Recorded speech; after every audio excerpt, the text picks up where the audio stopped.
खबर आप लोग अब तक सुन चुके होंगे कि ईरान और अमेरिका के बीच समझौता हो चुका है। काफी दिन से इस बात की चर्चाएं चल रही थी कि बहुत जल्द ईरान अमेरिका के बीच एक ऐतिहासिक डील होने जा रही है। फाइनली आज सुबह के वक्त में ईरान की तरफ से भी ऐलान कर दिया गया और अमेरिका की तरफ से भी ऐलान कर दिया गया कि दोनों देशों के बीच समझौता हो चुका है। पाकिस्तान और कतर की तरफ से भी स्टेटमेंट आया कि ऐतिहासिक समझौता ईरान और अमेरिका के बीच हो चुका है। क्या अब मिडिल ईस्ट के अंदर ईरान की अमेरिका इसराइल के साथ जंग खत्म हो गई? अभी नहीं। अभी यह कहना कि जंग पूरी तरह से अब खत्म हो चुकी है समझौता होने के बाद, यह बहुत जल्दबाजी होगा, क्योंकि अभी तक समझौते के पेपर पर सिग्नेचर नहीं हुए हैं। ना ही ईरान ने सिग्नेचर की है और ना ही अमेरिका ने सिग्नेचर की है। जब सिग्नेचर नहीं की है तो फिर ये समझौते की बातें कहां से सामने आ रही हैं? दरअसल ये ऐसा ही है जैसे एक लड़का लड़की का रिश्ता होता है ना, रिश्ता पक्का हो जाता है लेकिन जब तक निकाह नहीं होता है तब तक आप उसको हस्बैंड वाइफ नहीं मानते। इस वक्त हमारे समाज में आप लोग देख ही रहे हैं कैसे कैसे जाहिल लोग पड़े हुए हैं। रिश्ता पक्का होने के बाद भी निकाह से पहले रिश्ता मना कर देते हैं। रिश्ता पक्का होने के बाद भी कोई गारंटी नहीं होती है कि निकाह होगा ही होगा। बहुत सारे जाहिल निकाह से पहले ही रिश्ता मना कर देते हैं। ऐसा ही कुछ इस डील को आप समझ सकते हैं। समझौता हो गया है, नियम शर्तें हो चुकी हैं। जो ईरान की शर्तें हैं वो अमेरिका ने मान ली हैं, जो अमेरिका की शर्तें हैं उस पर ईरान राजी हो चुका है। समझौते का पेपर पूरी तरह से तैयार हो चुका है, लेकिन बस सिग्नेचर होना बाकी है। अमेरिका और ईरान के बीच समझौते को लेकर जो नियम शर्तें रखी गई हैं वो कौन कौन सी हैं वो मैं आपको आगे बताऊंगा। और इन नियम शर्तों वाले पेपर पर सिग्नेचर जो है वो 19 जून को स्विट्जरलैंड के अंदर होंगे। 19 जून तक अगर सब कुछ ठीक रहता है तो दोनों देशों के अधिकारी स्विट्जरलैंड पहुंचकर समझौते के पेपर पर सिग्नेचर करेंगे और उसके बाद अमेरिका और ईरान के बीच मिडिल ईस्ट के अंदर शांति कायम हो जाएगी। लेकिन दोस्तों, इस समझौते को नाकाम करने की कोशिश पूरी तरह से नेतन्याहू की तरफ से की जा रही है। नेतन्याहू नहीं चाहता है कि अमेरिका और ईरान के बीच इस तरह से डील हो और मिडिल ईस्ट में शांति कायम हो। इसीलिए नेतन्याहू ने साफ कह दिया है कि इस समझौते में जो लेबनान वाला मामला रखा गया है हम उसको नहीं मानते हैं। लेबनान के बॉर्डर पर इजराइल की सेना हिजबुल्लाह के ऊपर हमले जारी रखेगी। ईरान ने इस समझौते में जो शर्तें रखी हैं उसमें पहली शर्त यही है कि लेबनान के बॉर्डर पर भी पूरी तरह से सीज फायर होगा। इजराइल की सेना जो लेबनान के बॉर्डर के अंदर घुसी हुई है, इजराइल अपनी सेना को वापस लेगा। अमेरिका इस पर राजी हो चुका है, लेकिन नेतन्याहू राजी नहीं हो रहा है। नेतन्याहू कह रहा है कि आपने समझौता किया है, डील की है ईरान के साथ, अमेरिका से कह रहा है, लेकिन उस डील में आपने जो पॉइंट रखा है हम इसको नहीं मानेंगे। हम हमले जारी रखेंगे, हमारी सेना लेबनान के बॉर्डर से वापस नहीं आएगी। बड़ी खबर यह है, शायद आप लोग सुन चुके होंगे, जब समझौते की बातचीत हो रही थी उसी दौरान इजराइल की सेना ने लेबनान के अंदर हमले कर दिए। नेतन्याहू को यह बात अच्छे से मालूम है कि लेबनान के बॉर्डर से हमारी सेना अगर वापस नहीं आई, हमारी सेना ने लेबनान के ऊपर हमले जारी रखे तो ईरान कभी भी डील नहीं करेगा। इसीलिए जबरदस्ती जानबूझकर इजराइल ने लेबनान के ऊपर हमले किए। हमले करने के फौरन बाद ईरान की तरफ से मिसाइलें तैयार कर ली गई। ईरान मिसाइल हमला करने ही वाला था, पलटवार करने ही वाला था इजराइल के ऊपर, कि डोनाल्ड ट्रंप ने बहुत सारे वादे करके ईरान को रोक लिया। ईरान की फार्स न्यूज एजेंसी के मुताबिक इजराइल ने रात जब बेरूत के ऊपर हमला किया तो पलटकर ईरान इजराइल के ऊपर हमला करने ही वाला था, मिसाइलों को तैनात कर लिया था। ट्रंप ने ईरान से वादा किया कि सभी मोर्चों पर जंग बंद होगी, इजराइल की सेना लेबनान के बॉर्डर से वापस जाएगी। साथ ही साथ एक और बड़ा लालच ईरान को दिया कि स्ट्रेट ऑफ हॉर्मुज जो है वो आपके और ओमान के सहयोग से ही चलेगा। आप जैसे चलाएंगे स्टेट ऑफ हॉर्मुज को, स्टेट ऑफ हॉर्मुज वैसे ही चलेगा।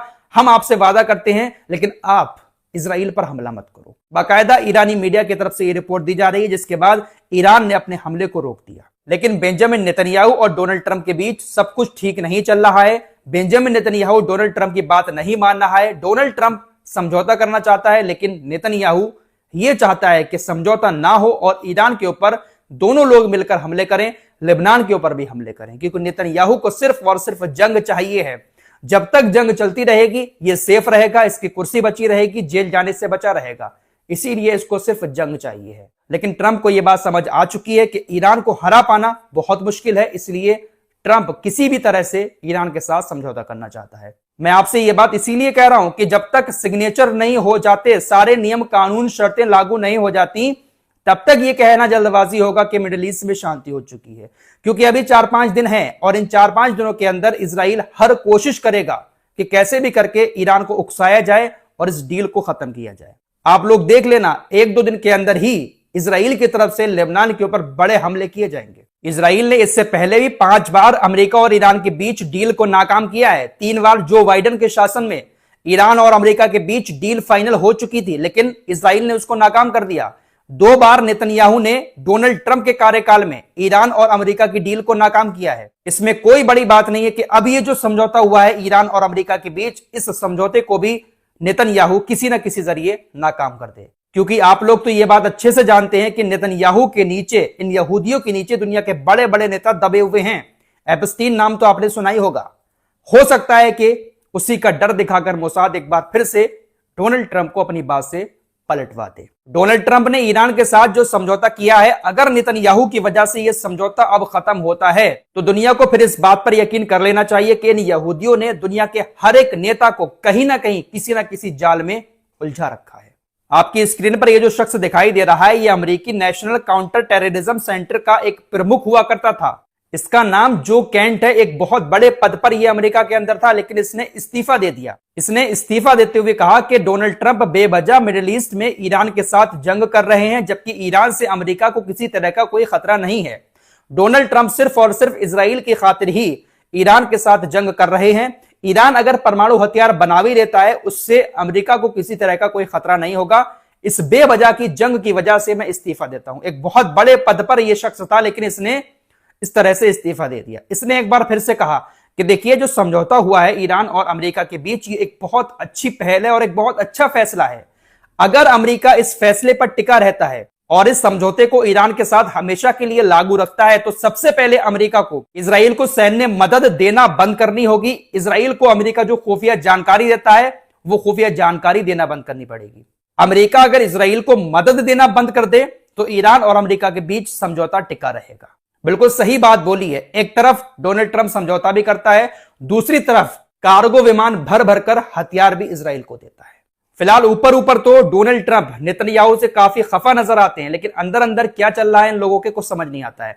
ट्रंप ने कहा मीडिया से नेतन्याहू के बारे में कि वो बहुत ज्यादा कठिन आदमी है। नेतन्याहू को तो हमारा शुक्रिया अदा करना चाहिए, क्योंकि अगर ईरान के पास परमाणु हथियार होता तो इजराइल 2 घंटे भी अस्तित्व में नहीं रह पाता। हमने ईरान से डील करके ईरान के परमाणु प्रोग्राम को खत्म करवाया है। अगर परमाणु हथियार बन जाता तो इजराइल 2 घंटे में खत्म हो जाता। अब इस समझौते में ऐसी कौन सी शर्तें रखी गई हैं जिन शर्तों से ईरान को फायदा होगा और अमेरिका को नुकसान होगा? पाकिस्तान की तरफ से जो दावा किया जा रहा है, ये सारी शर्तें पाकिस्तान ने बताई हैं कि ईरान के ऊपर जितने भी प्रतिबंध अमेरिका ने लगा रखे हैं, उन तमाम प्रतिबंधों को अमेरिका हटाएगा। पाकिस्तान की रिपोर्ट है कि ईरान की फ्रीज की गई संपत्ति का एक हिस्सा, जिसकी कुल कीमत 28 अरब डॉलर है, वो जारी किया जाएगा। इसमें से 10 अरब से 14 अरब डॉलर के बीच पैसा है और कुछ अलग संपत्तियां हैं। मिडिल ईस्ट में जिन जगहों पर भी अमेरिका ने अपनी सेना को तैनात किया हुआ है, अमेरिका अपनी सेना को वहां से हटाएगा। तमाम मोर्चों पर जंग बंद होगी। लेबनान के बॉर्डर पर इजराइल ने अपनी जो सेना तैनात कर रखी है, इजराइल अपनी सेना को वहां से वापस लेगा। समझौते में ये शर्तें रखी गई हैं। स्ट्रेट ऑफ हॉर्मुज की बात करें तो स्ट्रेट ऑफ हॉर्मुज ईरान के कंट्रोल में ही रहेगा, लेकिन ईरान रोजाना जहाजों से टोल टैक्स नहीं वसूलेगा। आखिरी दिनों में जाकर कुछ ऐसा हिसाब बनाया जाएगा कि महीने के आखिर में जाकर शिपिंग कंपनियों से कुछ पैसा ईरान लेगा, लेकिन स्ट्रेट ऑफ हॉर्मुज रहेगा ईरान के कंट्रोल में ही। समझौते को लेकर ऐलान करते हुए डोनाल्ड ट्रंप ने कहा कि स्ट्रेट ऑफ हॉर्मुज आज से सभी के लिए खुल चुका है, खुल गया है, लेकिन कंट्रोल अभी भी ईरान का है। ईरान ने पूरी तरह से पहले की तरह स्ट्रेट ऑफ हॉर्मुज को नहीं खोला है। ईरान कह रहा है कि आपने समझौते में जो शर्तें रखी हैं, उन समझौतों की शर्तों को आप पहले लागू करें, उसके बाद माना जाएगा कि हां, आप अपने वादे के पक्के हैं। 19 जून तक अमेरिका और ईरान समझौते में जो शर्तें रखी गई हैं, उन समझौते की शर्तों को थोड़ा थोड़ा लागू करना शुरू करेंगे। अगर शुरू करते हैं तभी सिग्नेचर होंगे, और शर्तें लागू नहीं होती हैं तो फिर सिग्नेचर शायद नहीं हो पाएगा। इजराइल पूरी कोशिश करेगा कि यह समझौता एक बार फिर से नाकाम हो। अब सबसे बड़ी बात जिसको लेकर यह जंग शुरू हुई थी, ईरान का परमाणु प्रोग्राम, ईरान का यूरेनियम, उसका क्या होगा? इस समझौते में यह बात रखी गई है कि ईरान का जो यूरेनियम है वो ईरान के अंदर ही रहेगा। अब ईरान उस यूरेनियम का क्या करेगा, वो 60 दिन के अंदर अंदर तय किया जाएगा। 60 दिन के अंदर अंदर परमाणु प्रोग्राम को लेकर बातचीत होगी। ईरान के यूरेनियम को पतला किया जाएगा या ईरान का यूरेनियम किसी दूसरे देश में ट्रांसफर किया जाएगा, वो बातचीत 60 दिन के अंदर होगी। समझौता लागू होने के बाद समझौते में फिलहाल अभी जो शर्तें रखी गई हैं वो तमाम शर्तें अगर लागू हो जाती हैं, उन शर्तों पर ईरान और अमेरिका सही से काम करते हैं, उसी के बाद 60 दिन के अंदर परमाणु मामले पर बातचीत शुरू होगी। इस रिपोर्ट में इतना ही। कुछ और खबरों के साथ फिर हाजिर होऊंगा। अपना ख्याल रखिएगा। अल्लाह हाफिज।